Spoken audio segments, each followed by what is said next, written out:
حدیث نمبر 6197۔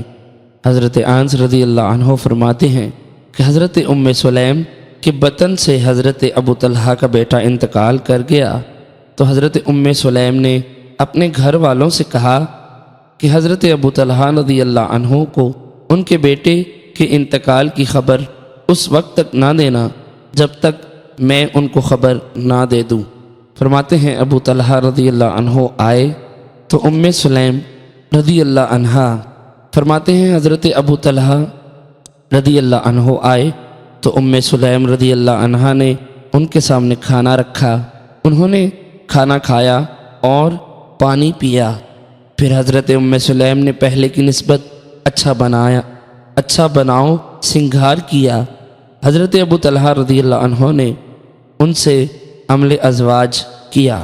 حضرت ام سلیم نے دیکھا کہ وہ سیر ہو گئے اور انہوں نے جنسی خواہش بھی پوری کر لی تو انہوں نے کہا اے ابو طلحہ بتاؤں اگر کچھ لوگ کسی کو کوئی چیز بطور ادھار دیں اور پھر واپس لے لیں تو کیا وہ ان کو منع کر سکتے ہیں؟ حضرت ابو طلحہ نے فرمایا نہیں۔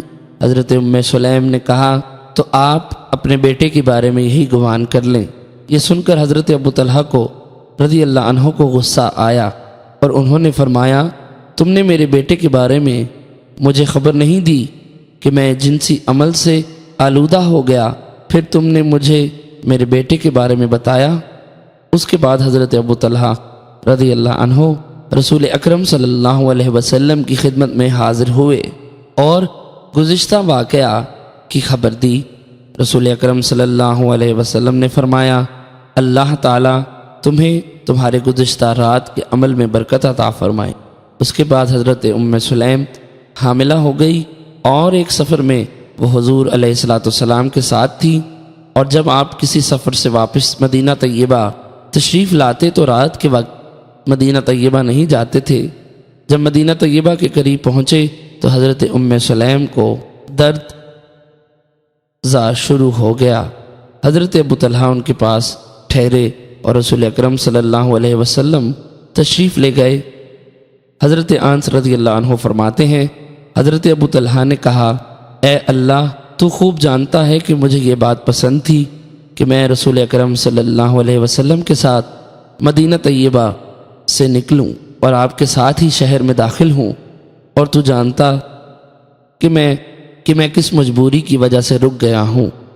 حضرت ام سلیم نے کہا اے ابو طلحہ اب مجھے پہلے کی طرح درد نہیں ہے، چلو چلتے ہیں۔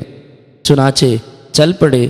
جب مدینہ طیبہ پہنچے تو ان کو درد شروع ہو گیا اور ان کے ہاں بچہ پیدا ہوا۔ حضرت انس رضی اللہ عنہ فرماتے ہیں میری ماں نے مجھ سے کہا اے انس اسے کوئی بھی دودھ نہ پلائے حتیٰ کہ تم اسے صبح رسول اللہ صلی اللہ علیہ وسلم کی خدمت میں لے جاؤ۔ جب صبح ہوئی تو اسے لے کر حضور علیہ السلام کی خدمت میں حاضر ہوا۔ اس وقت آپ کے ہاتھ میں اونٹوں کو داغنے کا ایک آلہ تھا۔ آپ نے مجھے دیکھا تو فرمایا شاید ام سلیم کے ہاں بچہ پیدا ہوا ہے۔ میں نے عرض کیا جی ہاں۔ رسول اکرم صلی اللہ علیہ وسلم نے داغنے کا آلہ نیچے رکھ دیا۔ میں نے اس بچے کو لا کر آپ کی گود میں رکھ دیا اور رسول اکرم صلی اللہ علیہ وسلم نے مدینہ طیبہ کی اجوا عمدہ قسم کی کھجور منگوائی اور اسے اپنے منہ میں چبایا۔